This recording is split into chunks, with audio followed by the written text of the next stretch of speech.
So ayan mga idol, no? Pupunta tayo sa kuweba na sinasabi nila, no? May ahas na talaga dito mga idol.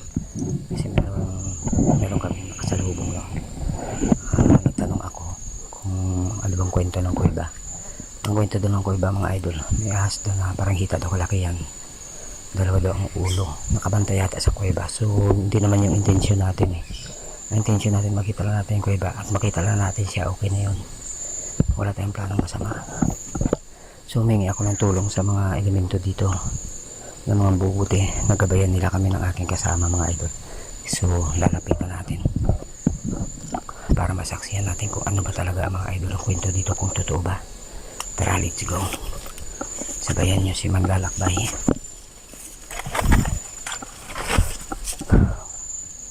Si Manlalakbay may mga dalang Latin na orasyon, kaya makiramdam tayo kung nandyan siya o wala.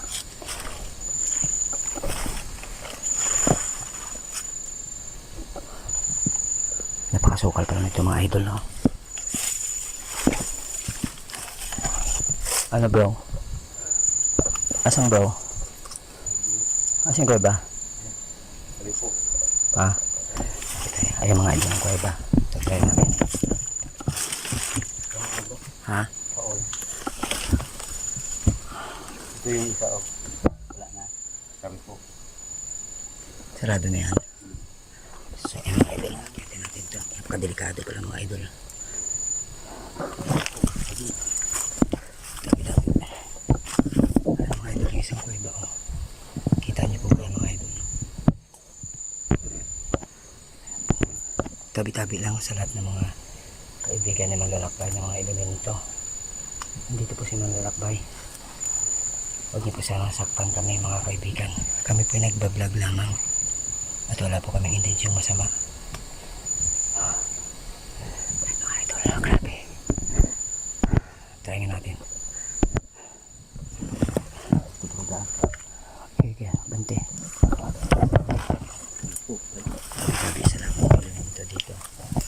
Yung mga kaibigan ni Manlalakbay. Mga idol, samahan niyo po kami sa aming exploration.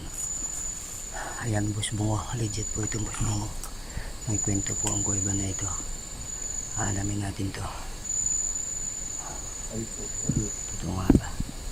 Bro, tingnan mo yun bro. Ayan. Ayan, tingnan mo nga yun. Tingnan mo nga yun bro. Bro, tingnan mo ngayon kung ano yung itim na yun, oh. Sa may punong buko. Hindi dumidilat eh. Parang nakapikit lang siya mga idol. Hindi ko alam kung bato ba yan o ano. Pero parang hindi bato ba ng idol. Ayan mga idol, ah. Patunayan ko sa inyo mga idol na si Manlalakbay ay nakandang sumuong sa ganito. Tabi-tabi po sa mga kaibigan namin, sa kaibigan ni Manlalakbay ng mga elemento, sa kaibigan kong elemento na nakausap sa pools. Tinatawagan po kita kaibigan. Gabayan niyo po si Manlalakbay sa kanyang exploration. Saan yung kuweba na sinasabi bro? Ayan, bro, sa kahoy. Saan? Ayan, sa kahoy, bro. No? Yung buka. Ayan ba? Oo. Sabi po. Tabi-tabi po. Daan na. Tingin ka bro ha, dandahan na. Makamakot sa kamay.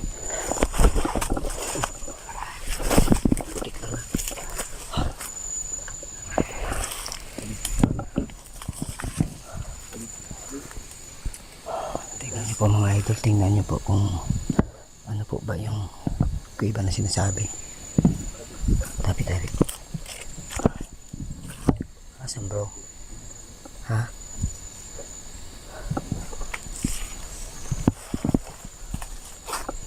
Ayan, maliit lang yan bro. Maliit lang pala ito mga idol, no?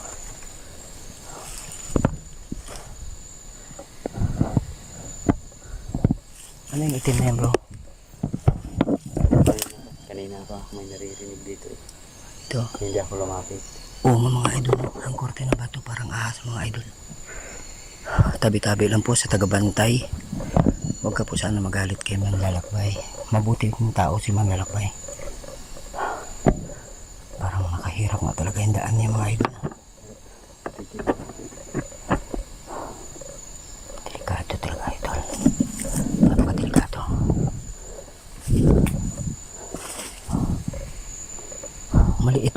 mga idol, no, pero maliit yung butas niya, tapos may mga kawayan siya mga idol, no.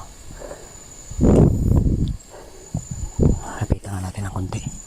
Lapitan natin, bro. Lapitan natin. Ha?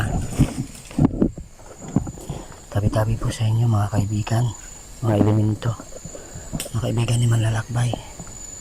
Kabayan niyo po si Manlalakbay dito sa kagubatan sa pag-explore sa lugar. Mga idol, hindi rin pala tayo makakapasok. Nakikita niyo po kayo mga idol.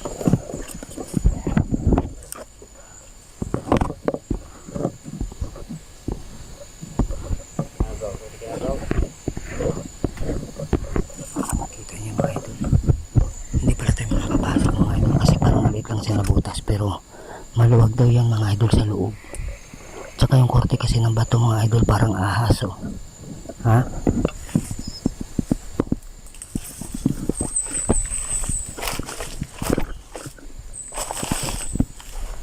Balik tayo mga idol. Natin sa ating kasama.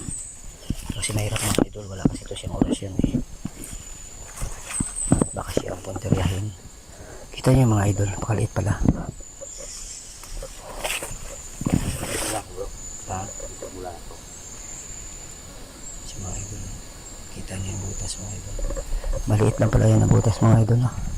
Kung nakikita niyo po yung bato parang korte ahas nga siya, no? May tagabantay dito mga idol.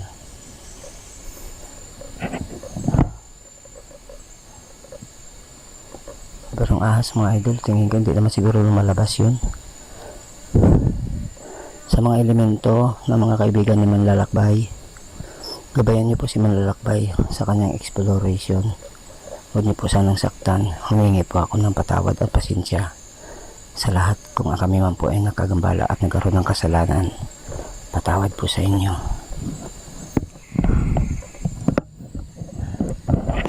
Grabe lang mga idol. Napakasukal. Gusto ko lumapit mga idol, pero nag-aalangan ako kasi hindi natin alam yung mangyayari. Mahirap pa naman pala itong mga idol kasi yung daanan pala napakasukal. Kung sakaling magkaroon ng problema, hindi tayo makatakbo.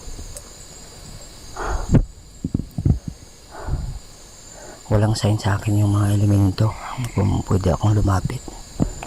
Mga elementong mabuti, bigyan niyo po ako ng sign kung pwede po ako lumapit sa bukana ng kuweba. Mga elemento na mabuti, humingi po ako ng sign sa inyo. Humingi po si Manlalakbay ng sign kung paano ako makapasok sa kuweba, paano ako kahit sa bukana lang makalapit ako.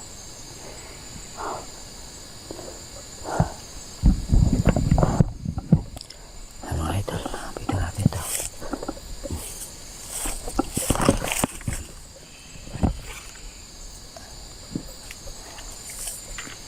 Hirap talaga mga idol kasi napakasukal po.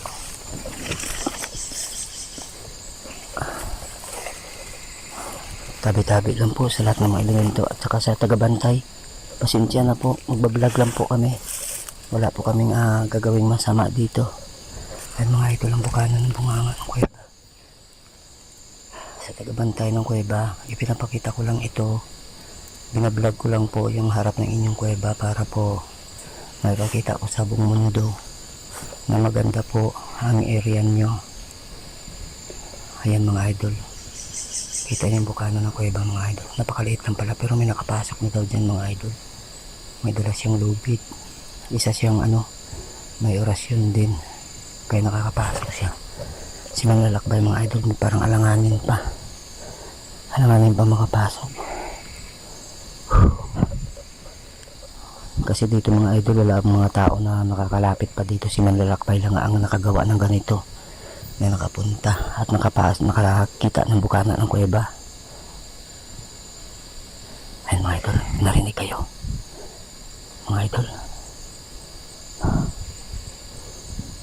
Tabi-tabi lang po. So bro, parang alanganin pa ako bro. Hindi pa ako sigurado bro. Wala kasing sign ng elemento sa akin kung pwede ba ako lumapit. Kaibigan mga elemento na mabuti, humingi po ako ng sign Bigyan niyo po ako ng sign kung pwede ba ako lumapit sa bukana ng kuweba. Mga idol, oh, ang korte ng bato mga idol parang ahas. Yung kulay itim. Parang ahas mga idol.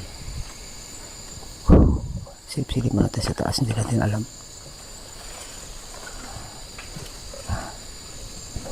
Grabe mga idol, ito napakasukal pala nito. So ayan mga idol, hindi na po ako magtatagal dito. Hindi na po kami magtatagal. Walang sign sa akin yung mga elemento mga idol. Babalik na lang kami ni brother. Pasensya na po kayo. Tara bro, landahan lang bro. Yan, yan. Kita nyo na mga idol ang kuweba. Maliit na pala mga idol ang kanyang bunganga. Mga idol, alanganin si Manlalakbay lumapit kasi mga idol, walang sign yung mga kaibigan natin mga elemento. May daan dito bro, baka may dumadaan dito bro. Wala talaga. Saan? So yun mga idol, nababa na po tayo. Saan tayo naman kanina dito? Yan.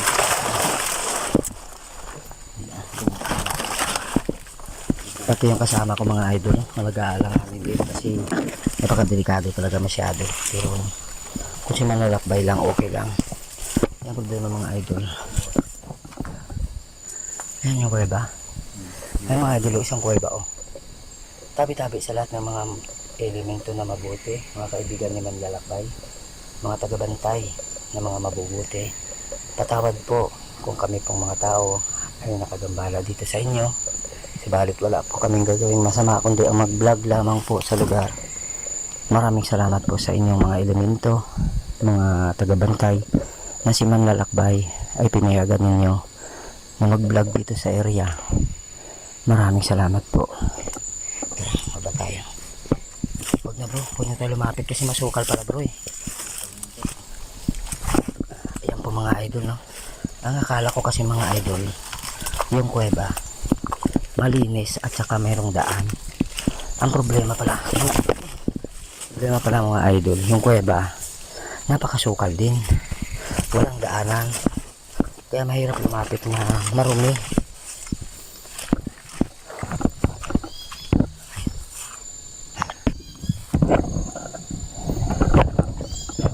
Ayan mga idol, narinig niyo po.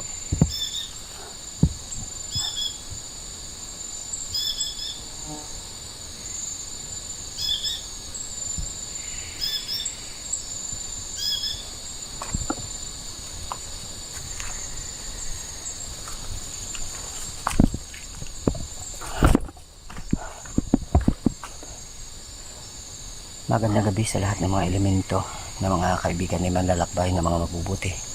Maraming salamat sa inyong paggabay. Maraming salamat sa pagproteksyon kay Manlalakbay na kahit papano ay nakalapit din ng kaunti din sa kuweba. Pinapasalamatan ko kayong lahat mga elemento. Dahil hindi lang si Manlalakbay ngayon nakasaksi sapagkat marami na rin si Manlalakbay na nakarinig ng mga boses ninyong mga elemento na sumasagot talaga kay Manlalakbay pag nagtatanong. Kaya pinaparinig ko sa inyo mga elemento na mga mabuti. Meron na po akong narinig ng mga boses na katulad ninyo doon sa pools na aking nablagan at saka sa barangay Oringon na kalsada. Kaya si Manlalakbay ay hindi natatakot sa ganitong lugar sapagkat alam ko na kayo mga elemento ay nakikinig sa akin at naririnig niyo ako. Maraming salamat sa inyong lahat. Yan mga idol no? Kung alam niyo lang po mga idol no, nakarating na tayo sa bukana ng kuweba. Malapit na mga 2 dipa o 2 kalahati. Ang problema nga lang mga idol, ang kuweba pa lang ito ay napakaliit ng butas. Tapos wala, hindi siya patag palusong pababa. So bali napakahirap din mga idol na magsugal tayo ng basta-basta kasi alam na natin yung kwento rito. Kahit sino mga idol yun talaga ang sabi-sabi, kasi tinatanong ko rin yung mga tao rito. Marami kasing kabahayan dyan sa labasan, eh yan din ang kwento nila. kaya nagkukupra sila dito. Nag-iingat sila. Pero mga idol, alam po ang ahas na yun, sinasabi nila mabait yan mga idol. Tagabantay yan eh. Kasi meron daw ano dyan, meron daw ito yata dyan sa ilalim. Pero hindi naman yan yung ating frontier yan. Ang punta natin dito mga idol ay mag-vlog lang at mag-explore. At aalamin kung totoo nga ba na makita natin siya. Ang problema, andun yata sa lugar. Saan ang lusot niyan bro? Saan ang lusot ng kuya ba niya? Dunsol yan po, Dunsol. Ha? Dunsol. Dungsol daw ang lusot niyan mga bro. Ibig sabihin napakalayo pala nun. Gano'n na yung higdan. Sa ilalim. Pakita mo sa mga viewers natin. Yun sa lalim ba iba? Pag ganun sa ilalim, kaliwat kanan, yung daan. Kanan. Pag sa kaliwa ka dumaan, Pag sa kaliwa, dito yata sa kabundok yun. Dito sa kabra. Hindi ko lang alam kung saan yung kanda. pag sa kanan, Pag sa kalini, Dunsol yun. padungsol sa kanan. So yun mga ito narinig niya. Dalawa yung daanan daw dun sa ilalim. Kaya kailangan pag pumasok ka pa dyan mga idol, mayroon kang tali pababa. Tapos kailangan talaga may orasyon ka. Mahirap na susuwan ko sa ganyan na hindi ka kumpleto. So ayun mga idol, hanggang dito na lang po yung part 3 natin sa ahas. No? Maraming salamat sa lahat na sumama. Paalam sa inyo. Abangan niyo po yung part 4. Baka makalapit na tayo. Manlalakbay. Ghost Hunter.